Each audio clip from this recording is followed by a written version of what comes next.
Dear students अस्सलाम वालेकुम। अज असां पढ़ंदासीं chapter number 8 introduction to chemical kinetics. Chemical kinetics it is the branch of chemistry which deals with the rate of chemical reaction, factors affecting the rate of reaction especially। हाणे सब खां पहिरियां असां पढ़ंदासीं त what is rate of reaction. ॾिसो dear students, जॾहिं suppose था कयूं असां सपोज़ ई हिकिड़ो रिएक्शन आहे जंहिंमें रिएक्टेंट ए प्रोडक्ट बी में कन्वर्ट थो थिए, राइट। हाणे कंहिं बि रिएक्शन में तव्हांखे ख़बर आहे जेकॾहिं असां हिनखे ग्राफ जे ज़रिए शो कयूं त with the passage of time concentration of reactant उहा डिक्रीज़ थींदी, जॾहिं त कंसंट्रेशन ऑफ प्रोडक्ट बी इंक्रीज़ थी वेंदी टाइम टू टाइम। यानी कि असां इंटरवल्स ऑफ टाइम में ॾिसूं त इंटरवल्स ऑफ टाइम में कंसंट्रेशन ऑफ रिएक्टेंट्स ही डिक्रीज़ थींदी, जॾहिं त कंसंट्रेशन ऑफ प्रोडक्ट्स इंक्रीज़ थींदी। अच्छा, इहो सिलसिलो ओतिरे ताईं रहंदो जेतिरे ताईं इक्विलिब्रियम स्टेट, जंहिंखे असां डायनामिक इक्विलिब्रियम स्टेट बि चवंदा आहियूं, उहा इस्टेब्लिश न थी थिए। हाणे इक्विलिब्रियम स्टेट जे अचण खां पोइ हिननि जी कंसंट्रेशन में न इंक्रीज़ थींदी न डिक्रीज़ थींदो। हाणे रेट ऑफ रिएक्शन तंहिंजी माना त रेट ऑफ रिएक्शन असां सिर्फ़ु इक्विलिब्रियम स्टेट जे इस्टेब्लिश थियण ताईं डिटरमाइन कयूं था, अॻिते न करे सघंदासीं, छाकाणि त अॻिते रिएक्शन रिवर्सिबल थींदो ऐं रिएक्टर्स ऐं प्रोडक्ट्स जी कंसंट्रेशन में नो चेंज ईंदी। लिहाज़ा रेट ऑफ रिएक्शन खे असां मुख़्तलिफ़ तरीक़नि सां बयानु करे सघूं था। ॾिसो, with passage of time concentration of reactors decrease, त पोइ असां चई सघूं था रेट खे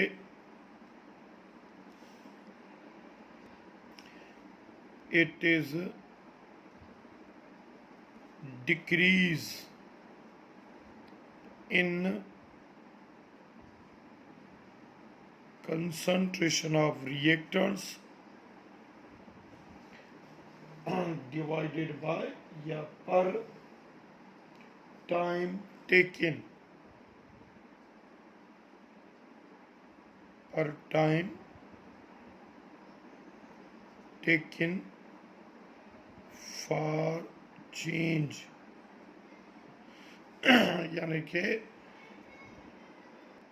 यानी कि प्रोसेस लाइ चेंज लाइ जेको बि टाइम टेकन थियो आहे उन में केतिरा दफ़ा रिएक्टेंट जी कंसंट्रेशन डिक्रीज़ थी, इहो बि रेट ऑफ रिएक्शन आहे। हाणे जेकॾहिं रिएक्टेंट जी कंसंट्रेशन डिक्रीज़ थिए थी त पोइ प्रोडक्ट जी कंसंट्रेशन इंक्रीज़ थींदी। लिहाज़ा ॿी सूरत रेट ऑफ रिएक्शन खे बयानु करण जी आहे त rate of reaction is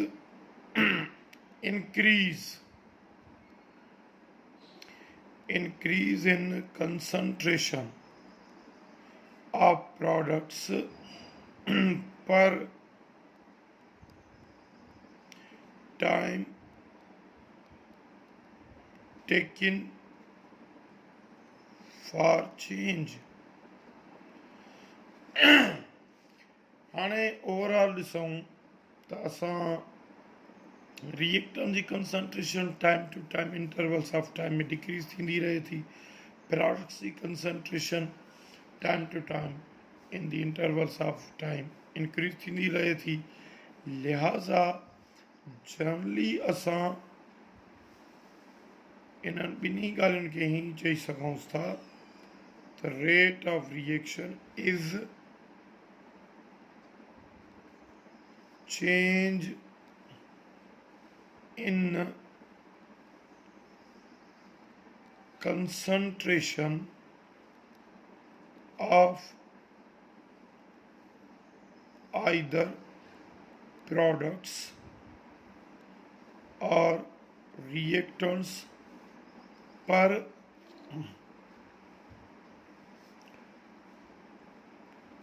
time taken for change।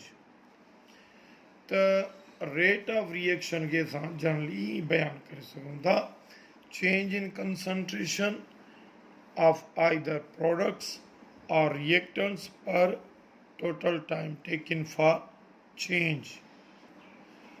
अच्छा डियर स्टूडेंट्स हिकिड़ी ॿी ॻाल्हि तव्हांखे ॿुधाईंदो न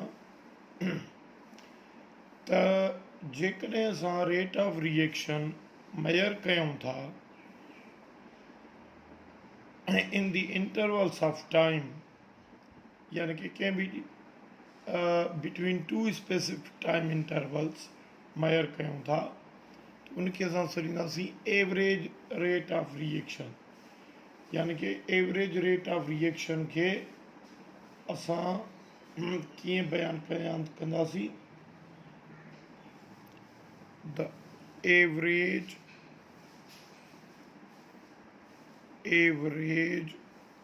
rate of reaction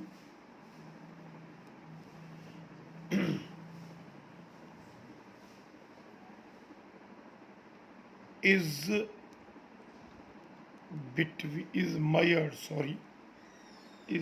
measured between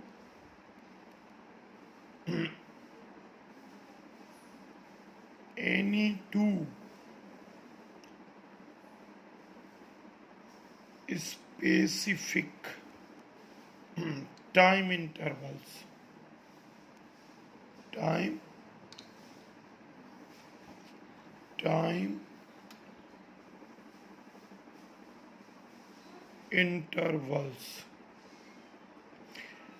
हाणे जेकॾहिं rate of reaction is determined between any two specific time रखनि में ॿिनि मखसूस इंटरवल्स ऑफ टाइम जे विच में जेको रेट ऑफ रिएक्शन एवरेज असां डिटरमाइन था कयूं that is called average rate of reaction. Okay पर जेकॾहिं असां rate of reaction at a particular instant of time determine था कयूं त that is called instantaneous rate of reaction जंहिंखे असां वेलोसिटी ऑफ रिएक्शन भी चवंदा आहियूं। अच्छा डियर स्टूडेंट्स हिकिड़ो त हूंदो आहे एवरेज रेट ऑफ रिएक्शन जंहिंखे असां चऊं था it is the rate of average of the rate of reaction between any two specific time intervals. ॿियो थींदो आहे इंस्टेंटेनियस रेट ऑफ रिएक्शन या असां जंहिंखे velocity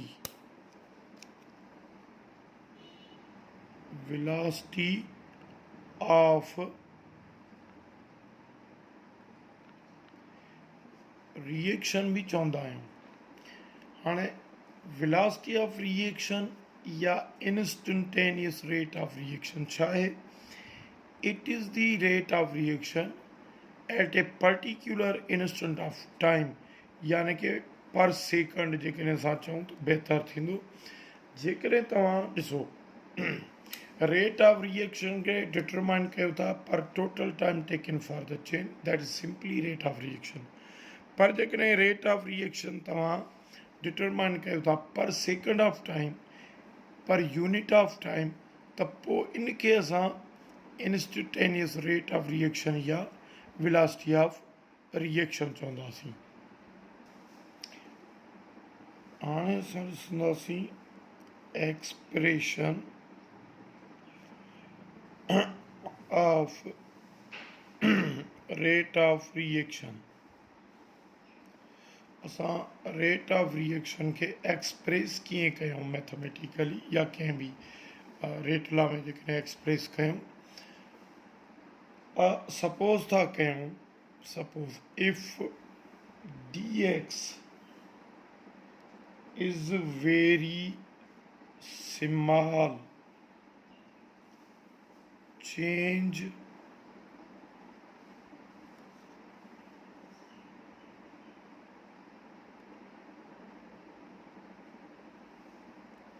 in concentration, okay, dx is a very small change in concentration of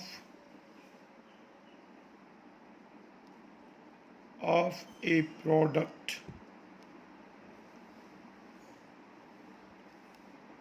in a, or change in concentration of products in a small time interval,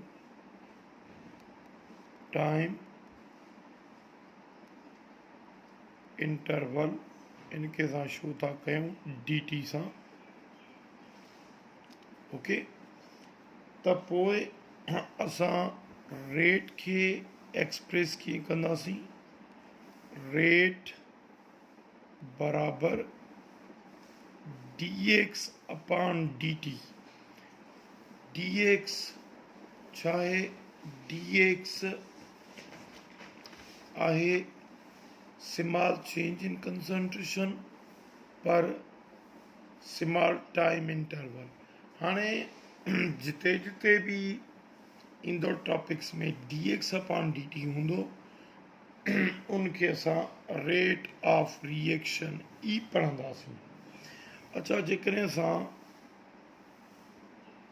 units ते अचूं, तव्हांखे ख़बर आहे ही rate आहे चेंज इन कंसंट्रेशन पर time, त concentration जो यूनिट छा थींदो आहे, moles per dm cube, time जो यूनिट आहे सेकंड, त पोइ इन जो यूनिट छा बीठो, moles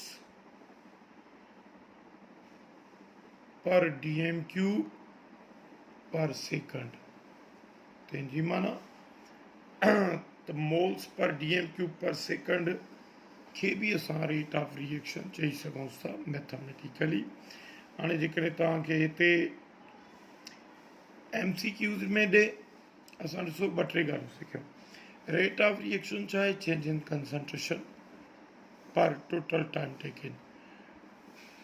average rate of reaction छा आहे, change in concentration of reactants or products and between two specific time intervals। Instantaneous rate of reaction या velocity of rate of reaction छा आहे, it is the rate of reaction at a specific unit of time। अच्छा, unit जे हिसाब सां असां इनखे चई सघूं था मोल्स पर dm क्यूब पर सेकंड। हाणे जेकॾहिं असांखे को MCQ में पुछे what is the unit of rate of reaction, त तव्हां हिनखे यादि करे छॾियो, मोल्स पर dm क्यूब पर second.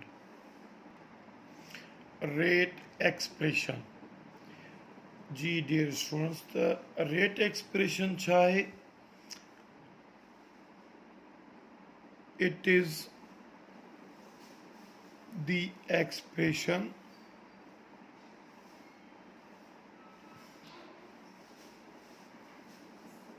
which mathematically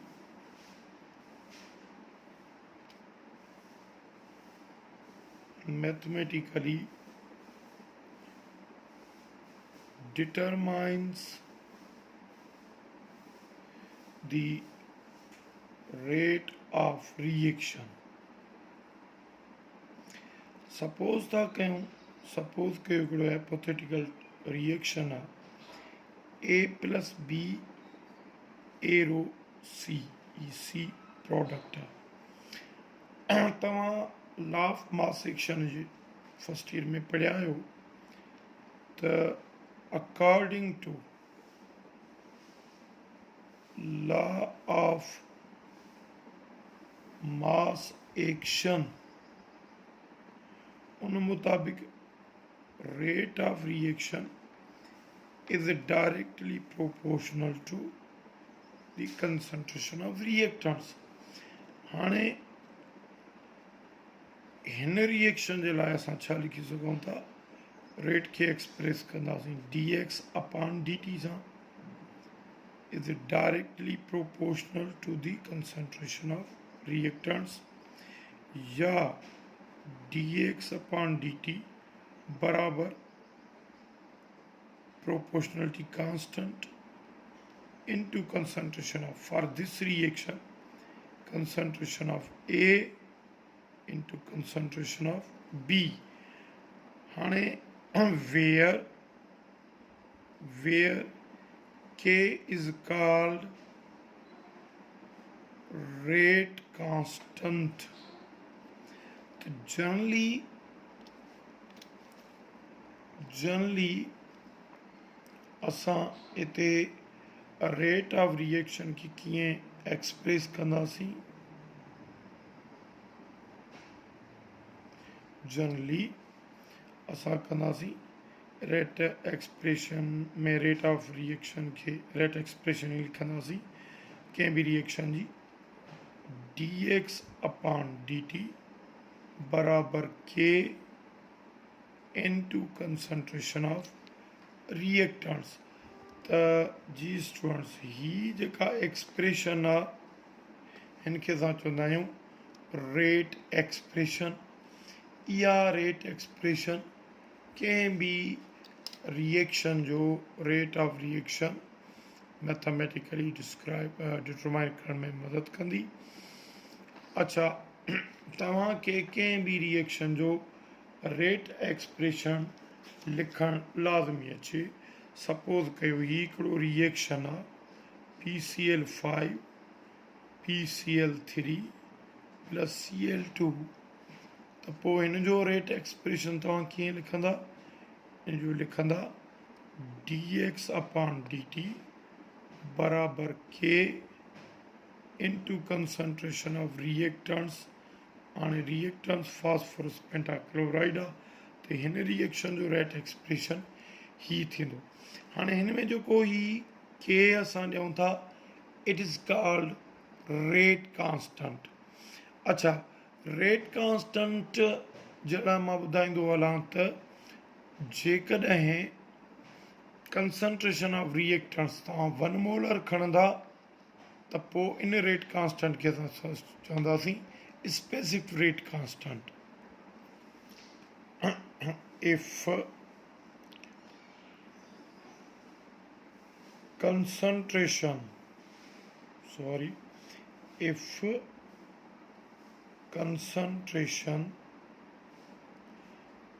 of each reactant is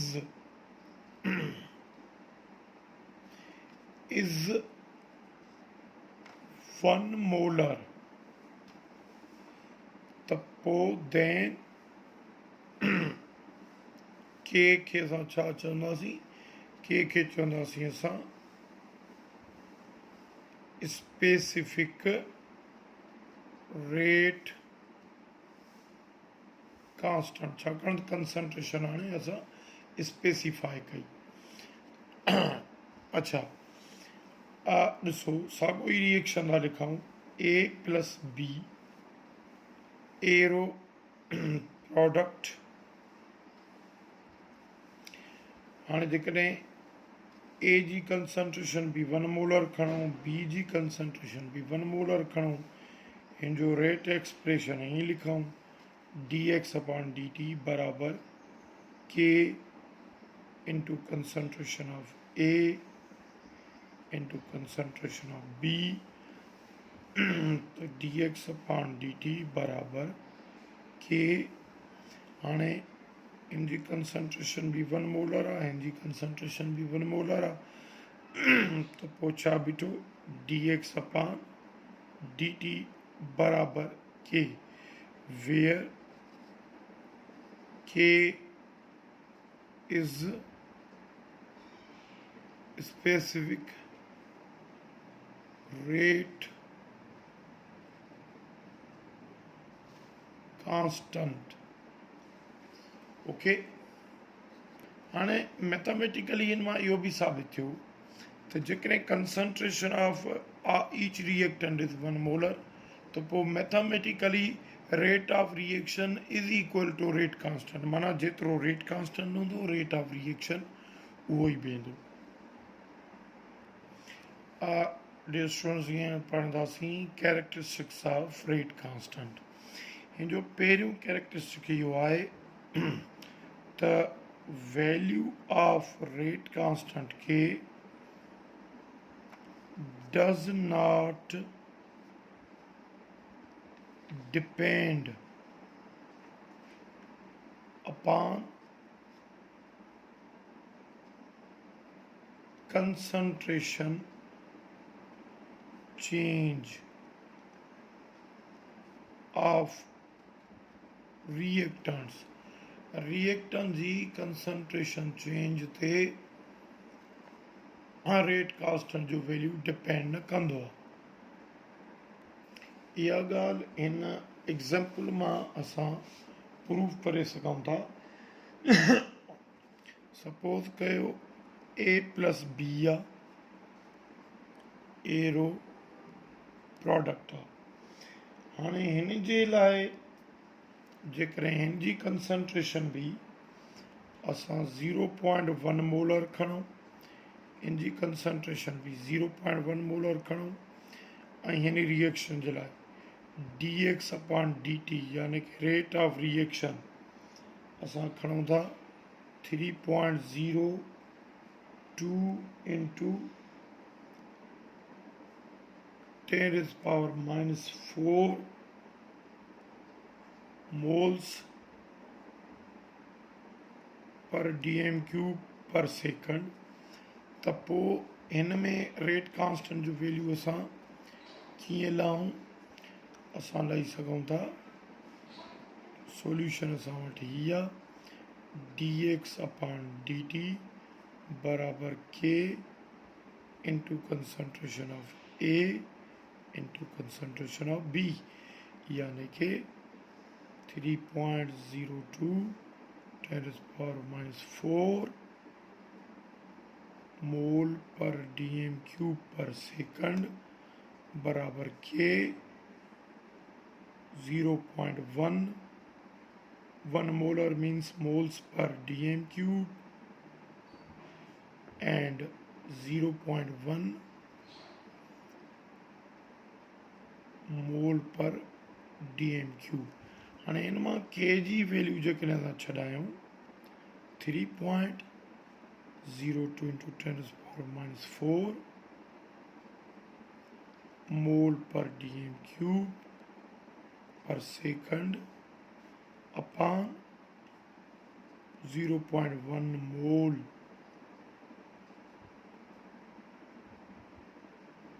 पर डीएम क्यूब इंटू 0.1 मोल पर डीएम क्यूब। तो इन जो वैल्यू जेको ईंदो उहो छा बींदो, वो के जी वैल्यू ईंदी 3.02 इंटू 10⁻⁻² डीएम क्यूब पर मोल पर सेकंड। ओके, तव्हां जेकॾहिं हाणे ए या बी कंहिं बि हिकु रिएक्टेंट जी कंसंट्रेशन खे चेंज कंदा, या ए खे डबल कयो या बी खे, तॾहिं बि रेट कांस्टेंट जो वैल्यू सेम रहंदो। इहो असां प्रूव कयूं था मैथमेटिकली। अच्छा, हिन मां तव्हां खां रेट ऑफ रिएक्शन ॾेई, कंसंट्रेशन ऑफ रिएक्टेंट्स ॾेई रेट कांस्टेंट पुछी सघे थो, या कंसंट्रेशन ऑफ रिएक्टेंट्स ऐं रेट कांस्टेंट ॾेई तव्हां खां रेट ऑफ रिएक्शन ॾेई रेट ऑफ रिएक्शन पुछी सघे थो। त मैथमेटिकली ही शइ तव्हां खां पुछी सघिजे थी, छो जो टे टर्म्स आहिनि, rate of reaction, rate constant, concentration. इन मां के बि ॿिनि टर्म्स खे जा वैल्यूज़ ॾेई करे टियों फैक्टर तव्हां खां पुछा करे सघिजे थो। हाणे असां ॾिसंदासीं त ए या बी कंहिं बि हिक जी कंसंट्रेशन खे डबल कयूं त रेट कांस्टेंट साॻियो रहे थो या न। जेकॾहिं साॻियो रहे थो त पोइ ही शइ प्रूव थी थिए त value of rate constant does not depend upon the concentration change of the reactants. हाणे ॾिसो डियर स्टूडेंट्स, ही साॻियो ई रिएक्शन था खणूं, A plus B arrow product. हाणे जेकॾहिं असां इन में बीहारियूं था, if concentration of B is doubled, जेका असां कंसंट्रेशन खणी, यानी कि हिन खे साॻियो ई 0.1 था बीहारियूं मोलर, जॾहिं त हिन जी डबल करण जे करे असां 2 इंटू 0.1 मोलर बीहारींदासीं, त यानी कि हे बीहंदी 0.2 मोलर। हाणे rate law of mass action असांखे इहो ई सम्झाए थो, according to law of mass action, if concentration of reactant is doubled, then dx upon dt, यानी कि रेट जेको आहे will also be doubled, यानी कि dx upon dt जेको असां खयोंसीं 3.02 into 10 raised power minus 4 moles per dm cube per second, उहो बि डबल ई थी वेंदो। हाणे जेकॾहिं तव्हां रेट एक्सप्रेशन लिखो dx upon dt बराबर k into concentration of a into concentration of b, हाणे dx upon dt जो वैल्यू थियो मल्टीप्लाई कयो त इन जो वैल्यू ही थींदो 6.04 into 10 raised power minus 4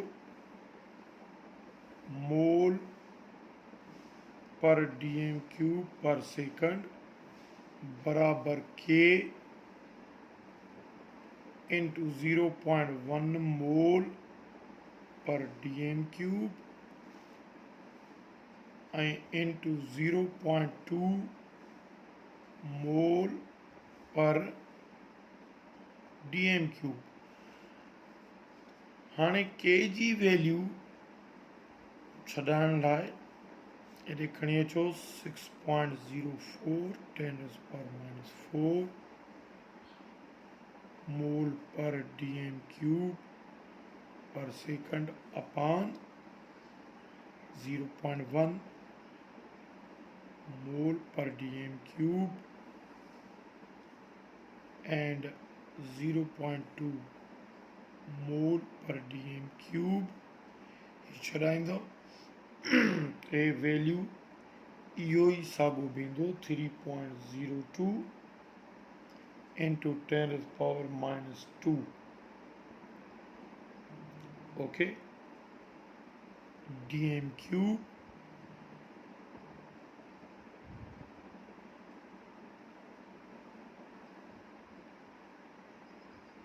per mole per second.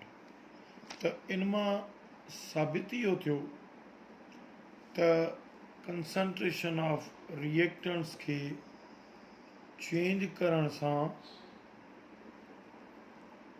जेको आहे रेट कांस्टेंट सेम ई बीहे थो। अच्छा, इन खां पोइ इन जो ॿियो कैरेक्टरिस्टिक इहो आहे त वैल्यू ऑफ के depends upon a temperature change, directly depends upon temperature change, यानी कि टेम्परेचर वधंदो त रेट कांस्टेंट भी जो वैल्यू भी वधंदो ऐं टेम्परेचर किरंदो त डायरेक्टली रेट कांस्टेंट जो वैल्यू भी किरंदो। हाणे हिकिड़ो असांजी फिज़िकल केमिस्ट्री में रूल आहे जंहिंखे असां रूल ऑफ थंब रेट चवंदा आहियूं। उन मुताबिक़ हर 10 डिग्री टेम्परेचर वधाइण सां रेट ऑफ रिएक्शन में डायरेक्टली चेंज ईंदी। हाणे सपोज़ था कयूं हिकिड़ो रिएक्शन आहे ए एरो बी। ओके, हाणे इन लाइ चवे थो एट 400 डिग्री सेंटीग्रेड के जी वैल्यू आहे, रेट कांस्टेंट जी वैल्यू आहे 3 into 10⁻⁻12 पर सेकंड। हाणे चवे थो के जो value at 450 degree centigrade what will be the value of k। त डियर स्टूडेंट्स ही वेरी सिंपल आहे। ॾिसो असां हिकिड़ी थंब रेट रूल खे फॉलो कयूं, असां ॾिसूं त 10 डिग्री टेम्परेचर 400 खां 450 ताईं केतिरा दफ़ा तब्दील थिए थो। सो 410 हूंदो डिग्री सेंटीग्रेड त 1 टाइम चेंज थी, 420 ते 2 टाइम्स, 430 ते 4 टाइम्स, 440 डिग्री ते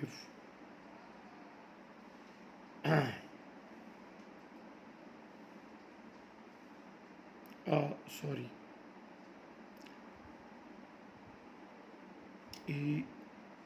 3 टाइम्स, 4 टाइम्स ऐं 450 डिग्री सेंटीग्रेड ते 5 टाइम्स रेट कांस्टेंट जो वैल्यू इंक्रीज थींदो। लिहाज़ा हिते रेट कांस्टेंट जो वैल्यू कीअं लभो त 5 टाइम्स या इंक्रीज हिन जो रेट कांस्टेंट जे इनिशियल वैल्यू सां मल्टीप्लाई कयो